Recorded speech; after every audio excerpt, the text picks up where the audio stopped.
अस्सलाम वालेकुम, की हाल है सारे भाइयों का? ठीक हो? अच्छा, पिछे तो कणक नज़र आती पई होनी है, हुण तैयार हो गई है, पक गई है, रत्ती हुई है।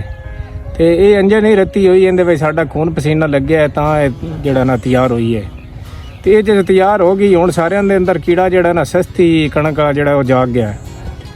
तो गरीब मरदा पिया, गरीब नूं सस्ती कणक ना लभे तो गरीब जिहड़ा मर गया है।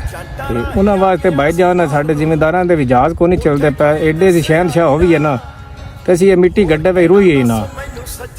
तो उस वे तुसीं सारे किते हो, जिस वे 14,000 की DAP, 5,500 की यूरिया, 300 तो लीटर तेल, मागी बिजली लैके ते असां कणक जिहड़ा तैयार कीती है, पकाई है, आप जलील होया मिट्टी गट्टे विच।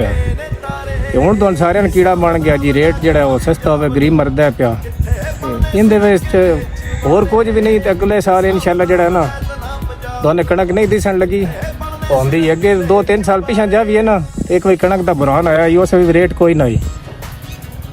उस वे मुड़ लैना बई ला के, जिस गरीब सारी दिहाड़ी विच 2 किलो आटे ते मसा लभदे आण।